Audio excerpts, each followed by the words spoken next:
The first thing they did when they brought him into the court was dim the lights, as if humanity itself were something too crude to be seen clearly under brilliance, as if the truth of him might contaminate the perfection of their empire. And Elias Varn, hands bound in shimmering bands of gravity he could not feel but knew would crush him if he struggled, stood beneath a vaulted ceiling of living crystal that pulsed like a slow, alien heartbeat, trying not to show fear while 1,000 watching eyes flickered in hues no human language had ever named. Their elongated forms coiled in tears around him like a congregation of living constellations, whispering in harmonic frequencies that vibrated through his bones, and at the far end, elevated upon a throne grown rather than built, sat the queen, vast, radiant, terrible, her presence bending the air itself, her voice when it came not spoken but imposed, a pressure behind his eyes. This is the human, and the court rippled with quiet disdain, because humans were small, brief, loud things, creatures of impulse and contradiction, known only for their wars and their stubborn refusal to submit. And Elias felt the weight of every failure his species had ever committed pressing down on his shoulders as he lifted his chin anyway and said aloud, with a voice that sounded painfully fragile in that immense chamber, "My name is Elias Varn." As if names mattered here, as if identity could survive in the shadow of something so incomprehensibly ancient. And the queen's attention sharpened, curious in spite of herself. It speaks as though it believes itself singular, she observed, and the court responded with a ripple of amusement until another presence stirred beside the throne, a softer light, a quieter gravity, and Elias saw her for the first time, the princess, her form more delicate than the others, her luminescence tinged with shifting iridescence that seemed almost hesitant, as though she had not yet decided what she wished to be. And her gaze, if that is what the convergence of her light could be called, rested on him not with disdain, but with something far more dangerous, interest. And when she spoke, her voice did not press or command, but unfolded gently in his mind like a question, does it hurt to be so alone? And the court went silent, stunned not by the words themselves, but by the fact that she had addressed him at all, and Elias blinked, caught off guard, because no one had asked him that in a very long time, not during the war, not during the capture, not during the long cold transit through stars that did not care if he lived or died. And he let out a breath he hadn't realized he was holding and said quietly, yes, sometimes it does. And something shifted in the chamber, subtle but undeniable, like the first crack in a frozen ocean, and the queen's presence flared, sharp with disapproval. You will not engage with it, she commanded. But the princess did not withdraw, her light instead drawing closer, curious and unafraid. You feel pain, yet you stand without resistance, she continued. And Elias gave a small, humorless smile. Resistance is kind of our thing, actually. I just figured talking might get me further this time, and a murmur spread through the court. Confusion, skepticism, faint irritation, because this was not how humans were supposed to behave, not the violent unpredictability they had cataloged and dismissed. And the queen leaned forward, her vast form casting prismatic shadows across the chamber. You presume dialogue has value here. And Elias met the impossible weight of her attention with something fragile but unyielding. I think it's the only thing that ever really has, and for a moment eternity seemed to hesitate because there was no calculation in him, no hidden strategy, only a raw, unguarded sincerity that their kind, ancient, precise, evolved beyond the chaos of emotion, could not easily parse, and the princess moved closer still, her presence now almost within reach, her light brushing against him in a way that made his skin prickle, and suddenly he felt it. Not words, not thoughts, but a flood of sensation that was not his own vast loneliness, immense expectation, the crushing weight of being shaped into something predetermined. And his breath caught as he realized she was not just observing him, she was feeling him, and in doing so had opened herself to being felt in return, and without thinking, without permission, without any of the caution that had kept him alive this long, Elias stepped forward against the invisible restraints and whispered, You don't have to be what they expect. And the entire court recoiled as if struck, because the impossible had just occurred. A human had crossed the boundary, not physically, but emotionally, bridging a gap their species had never even acknowledged as existing. And the queen's fury erupted, the chamber trembling under the force of it. Eno Ugh, she thundered, rising to her full, terrifying height. You will sever this connection immediately. But the princess did not withdraw. And for the first time, her light burned brighter than her mother's command. Unstable, radiant, alive, I do not wish to, she replied, her voice trembling not with weakness, but with something entirely new, something the court had no framework to understand, and Elia's, heart pounding, realized what was happening. That this wasn't just curiosity, it was resonance. Two utterly different beings finding a shared frequency in the vast silence of existence. And he did the most human thing imaginable. He reached out, his bound hand trembling as it moved toward her luminous form, fully expecting pain, annihilation, or worse. And instead, when contact came, it was warmth, impossible, overwhelming warmth. And the princess gasped, an actual sound this time, audible and raw, as her form flared into colors that cascaded across the chamber like a supernova, flooding every mind present with a surge of emotion so intense it shattered their composure. Grief, hope, fear, love, all tangled and inseparable. And the court cried out in disarray, their perfect control unraveling under the weight of something they had long ago excised from themselves. And the queen staggered, her immense presence faltering as disbelief pierced through her certainty. What is this she demanded? But no one could answer, because what filled the chamber was not something that could be quantified or understood through their ancient logic. It was something uniquely, irreducibly human. And Elias, tears streaming down his face, laughed softly through the H in his chest and said, This is what we are. And the princess, her light now blazing with a fierce, uncontainable brilliance, echoed him, her voice carried him not just across the chamber, but into every mind, every corner of their empire. This is what we have been missing. And in that moment, as the queen looked upon her daughter, not as a perfect extension of her will, but as something beautifully, dangerously independent, there was no anger left, only a vast, shattering realization. And for the first time in the long, unbroken history of her kind, the ruler of an empire built on control and comprehension faced something she could neither command nor fully understand: the quiet, unstoppable power of a single human heart reaching out and being answered. They did not announce him with honor, nor with ceremony, but with a ripple of unease that spread through the vast chamber like a disturbance in still water. And when the human was finally brought forward, unarmed, unarmored, and very much alone, every luminous figure in the imperial court turned their attention upon him with a mixture of curiosity and quiet disdain. For this was not how legends had prepared them. Humanity, as they understood it, was volatile, destructive, loud in both voice and ambition.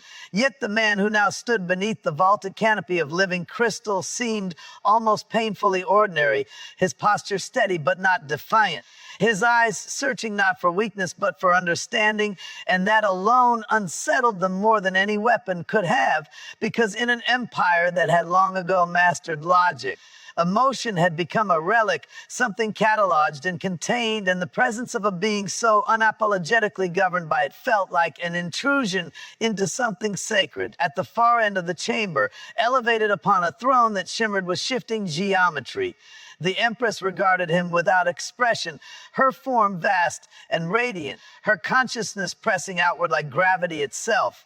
And when she finally spoke, her voice did not travel through air but through thought, precise and cold, asking, "You are the human envoy." And the man inclined his head slightly, not in submission but in acknowledgement, replying in a voice that seemed too soft for such a place, "I'm what's left of the delegation." And a murmur passed through the court, not at the words themselves, but at the tone, because there was no accusation in it, no bitterness, only a quiet truth that refused to be dressed in anything else. And the Empress studied him more closely, probing not his body but his mind, expecting resistance, fear, hostility. yet finding instead something disarmingly open, a landscape of memory and feeling that did not conceal itself the way her kind had evolved to do. And it was unsettling. Your species is inefficient, she observed, her thoughts slicing cleanly through the silence. You cling to conflict, to individuality, to impulses that undermine your survival. Why should we consider you anything other than a liability to the order we have achieved? And the human exhaled slowly, as if weighing not just his answer, but the meaning behind it. And for a moment it seemed as though he might remain silent, that he might shrink under the enormity of the question, but instead he looked up, directly at her, directly into the incomprehensible vastness of her presence, and said, "Because we choose to care anyway." And that word, care, landed in the chamber like something foreign, something almost obscene in its simplicity, and several members of the court shifted, their luminous forms flickering in subtle disapproval. Because caring implied bias, vulnerability, irrationality, all the things they had long ago refined out of themselves. And yet the human continued, not with force, but with a kind of steady conviction that seemed immune to the weight of their judgment. You see inefficiency. We see connection. You see conflict. We see people worth fighting for. It's messy, yeah, but it's also the reason we keep getting back up.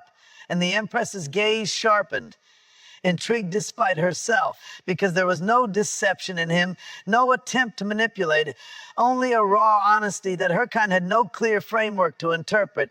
And before she could respond, a presence stirred at her side, smaller, quieter, but no less radiant, and the princess stepped forward, her form shimmering with hues that shifted unpredictably, as though she had not yet settled in the rigid clarity expected of her, and her attention fixed on the human with an intensity that bordered on fascination. "You experience loss," she said, her voice softer, less invasive. "Yet you do not discard the cause of it." And the human's expression changed then, something deeper surfacing in his eyes, something that made the entire court lean forward despite themselves, and he nodded once slowly. "Loss is the price of caring," he said. "But it's also proof that it mattered." And the princess drew closer, her light flickering in patterns that had no precedent in the court's vast history. And without fully understanding why, she reached out, not physically, but mentally, extending her awareness toward his in a way that was both tentative and irrevocable. And when their minds brushed, the effect was immediate and overwhelming, not for him, but for her, because where she expected structure, she found a storm. Memories layered with emotion, joy tangled with grief, hope rising stubbornly from the ashes of failure. And she recoiled slightly, not in fear, but in astonishment. "It is chaotic," she whispered, and the human let out a small, almost apologetic breath. "Yes, that's us." And the court erupted into quiet disarray, their carefully maintained composure fracturing under the implications of what they were witnessing, because this was not dominance, not negotiation, but something far more incomprehensible, a willingness to be seen, completely and without defense. And the Empress rose from her throne, her presence intensifying until the very air seemed to bend beneath it. "You risk contamination," she warned her daughter. "This instability is precisely why their kind cannot be integrated into ours." But the princess did not withdraw, her attention still fixed on the human, her light now pulsing with a strange newfound rhythm. "Or it is why we have remained incomplete," she replied, and the chamber fell utterly silent, the weight of her words settling over them like a revelation none of them were prepared to confront.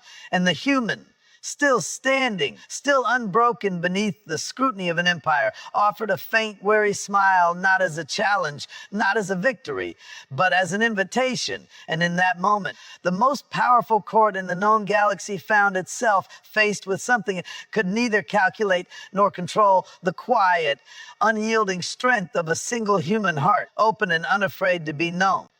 No one spoke her name aloud, not because it was forbidden, but because language itself seemed too small to contain it. And when the alien queen entered the chamber, the silence that followed was not commanded. It was instinctive, absolute, the kind of silence that fell across battlefields in the instant before annihilation. She did not walk so much as arrive, her immense form unfolding from a lattice of living light high above the court, each movement precise and deliberate, as though the universe itself had been calibrated to accommodate her presence, and every being in that vast hall, generals, scholars, conquerors of entire star systems, lowered themselves without hesitation, their luminous bodies dimming in submission, because to meet her gaze unbidden was to invite scrutiny. And scrutiny from her was a force that had ended civilizations. Her body was not fixed but shifting, a convergence of crystalline structures and flowing radiance that refracted the chamber's ambient glow into impossible geometries. And within that shifting brilliance pulsed a core of blinding intensity, the seat of her consciousness, vast and cold, a mind that had outlived rebellions, outmaneuvered rival empires, and refined itself beyond the crude inefficiencies of emotion. And when she chose to speak, her voice did not travel through air or vibration, but manifested directly within the minds of those present, a pressure that was at once elegant and suffocating, leaving no room for misinterpretation, no space for resistance. "You have failed," she declared, not loudly, not with anger, but with a finality that struck harder than any outburst. And before her, a cluster of high-ranking officials trembled, not physically, for their species had long since evolved beyond such displays, but in the subtle destabilization of their forms, flickers of light betraying what they could not hide, because failure in her presence was not merely an error. It was a flaw in the grand design she had spent millennia perfecting, and flaws were not tolerated, not corrected, but removed. One of them attempted to respond, to offer data projections, an explanation grounded in logic and probability. But the Queen's attention sharpened, and the words died before they could fully form. Crushed beneath the sheer weight of her focus. "Do not I require your justifications?" she continued, her tone unchanged. "I require outcomes." And with that, the offending presence simply ceased, its light collapsing inward and vanishing without spectacle, without residue, as though it had never existed at all. And the court absorbed the act not with shock, but with grim acceptance, because this was the order she maintained. Perfect, unyielding, efficient, she turned then, her awareness sweeping across the chamber, touching each mind in turn, cataloging, assessing. And in that fleeting contact, every individual felt themselves laid bare, their thoughts, their calculations, their hidden uncertainties exposed and measured against a standard none of them could ever truly reach. And still she found them lacking, because they always were, because perfection was not a state to be achieved, but a horizon to be pursued, endlessly, relentlessly, under her guidance. It was said that she had not always been this way, that in the earliest records of her reign there had been traces of something else. Curiosity, perhaps, or even something dangerously close to empathy. But if such qualities had ever existed, they had long since been excised, sacrificed in the name of stability.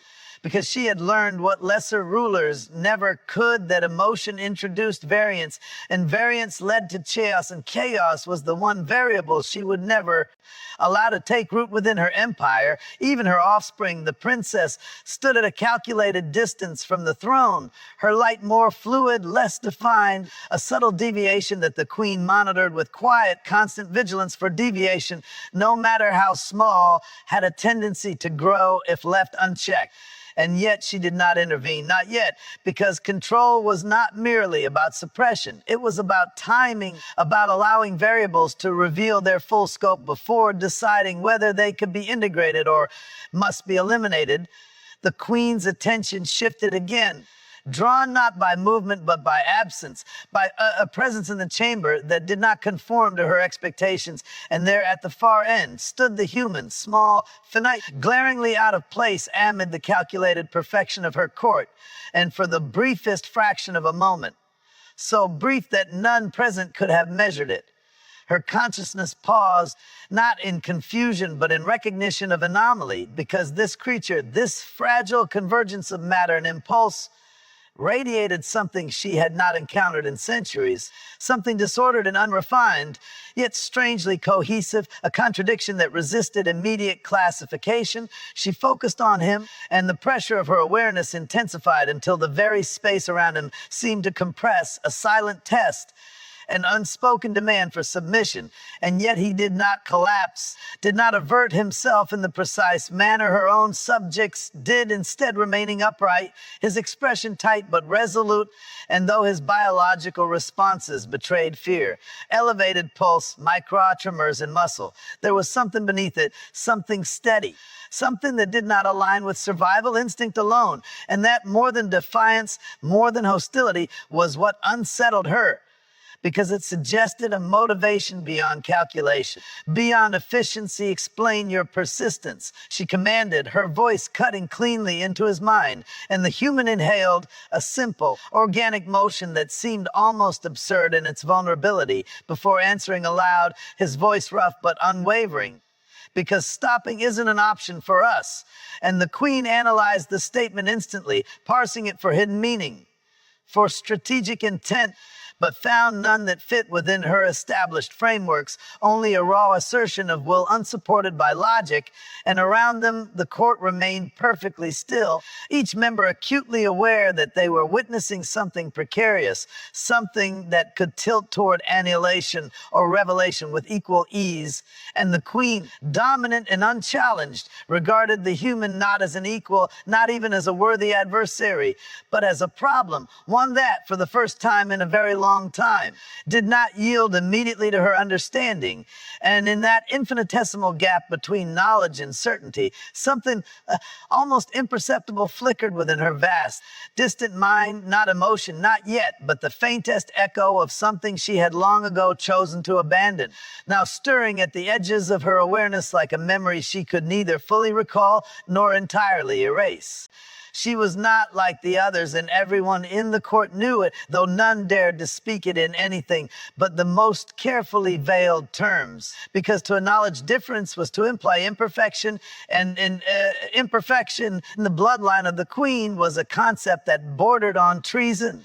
Yet the princess could not conceal what she was, not entirely, for while the rest of her kind moved with precise, deliberate cohesion, each thought aligned, each reaction measured, she drifted, her luminous form shifting in unpredictable hues that refused to settle into the stable patterns expected of her, as if her very existence resisted the rigid symmetry of the empire, and where others perceived through layered calculations and filtered cognition, she felt not in the crude, overwhelming way attributed to lesser species, but in flashes, impressions, subtle currents that slipped through the barriers her people had spent millennia constructing.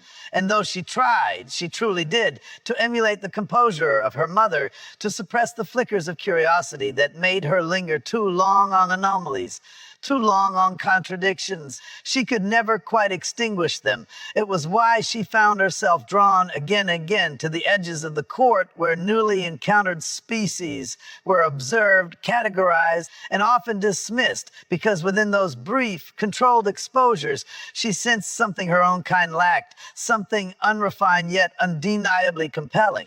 And when the human was brought before them, she felt it immediately, not as data, not as a set of measurable traits, but as a presence that pulsed with a strange, chaotic coherence, like a melody that broke every rule and yet still resolved into something meaningful. She watched as the others assessed him with detached efficiency, noting his physical fragility, his limited lifespan, the inconsistencies in his behavioral patterns, and she understood their conclusions. She truly did, but understanding did not quiet the quiet pull within her, the persistent question that refused to be answered by logic alone. What is it like to be something that feels so much? She shifted closer, ignoring the subtle signals of disapproval that rippled through the court, and focused her awareness on him, carefully at first, just brushing the surface of his mind, expecting resistance or chaos or nothing at all, but what she encountered instead made her recoil, not in fear, but in astonishment, because it was not emptiness or disorder, but depth, layers upon layers of memory and emotion intertwined in ways that defied her training, moments of joy that glowed with startling intensity, grief that lingered like an echo that refused to fade, hope that persisted even when it made no logical sense, and beneath it all, a constant, driving force that she could not immediately name. She withdrew slightly, her form flickering with unfamiliar instability, and for a moment she simply observed him again, this small, finite being who carried within him a universe so dense with meaning. And she realized, with a clarity that felt both exhilarating and dangerous, that her people had not dismissed humanity because it was simple, but because it was complicated in a way they had chosen not to engage with. "You experience contradiction," she said at last, her voice softer than the others, less invasive, more tentative, and the human looked up, surprised not by the words themselves, but by the tone, by the absence of cold detachment he had come to expect all the time. He replied, a faint, almost rueful smile touching his expression, and something in that response resonated within her, because contradiction in her world was something to be resolved, eliminated, yet here it was being acknowledged, even accepted. She moved closer, drawn by an impulse she could neither fully justify nor suppress, and extended her awareness again, deeper this time, allowing more of his internal landscape to touch her own, and the effect was immediate, overwhelming in its subtlety, because it was not a single emotion that defined him, but the way they coexisted, fear alongside courage, doubt intertwined with determination, sorrow giving weight to joy. And she felt her own carefully maintained equilibrium begin to shift in response, her light rippling in patterns that had no place in the ordered harmony of the court.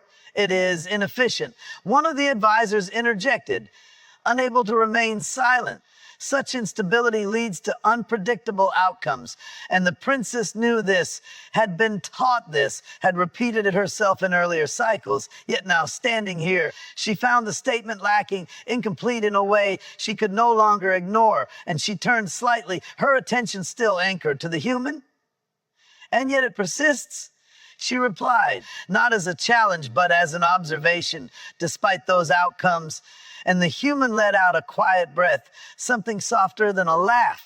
"Yeah, that's kind of our thing," he said, and she felt it then more clearly than before, that unnamed force beneath everything else, not a single emotion, but a synthesis of many, a resilience that did not rely on perfection, but on the willingness to continue in spite of imperfection, and the realization struck her with a force that made her entire form brighten, her light flaring in a cascade of colors that drew the attention of the entire court, including the queen herself. She should have withdrawn then, should have reasserted control, returned to the stable, predictable state expected of her. But instead, she did something no one anticipated. She reached out, not cautiously this time, but fully, allowing the connection to form without restraint. And when it did, the boundary between observer and observed blurred just for an instant, and she felt not only his emotions, but the context that gave them meaning, the memories that shaped them, the choices that defined them. And in return, she sensed him perceiving her, not as a distant, untouchable entity, but as something present, something real. And the intimacy of that exchange sent a ripple of shock through the chamber. She drew in, her awareness trembling with something entirely new, something that did not fit within any framework she had been given. And when she spoke again, her voice carried a quiet certainty that silenced even the most critical among them. "We have mistaken absence for superiority," she said, her gaze never leaving the human. We have removed what we did not understand, and in doing so, we have limited what we can become." And the court remained frozen, caught between doctrine and the undeniable evidence unfolding before them, while the princess, different and unafraid to be so, stood at the threshold of something her people had long ago abandoned. Her curiosity no longer a deviation to be corrected, but a doorway she was beginning, at last, to step through.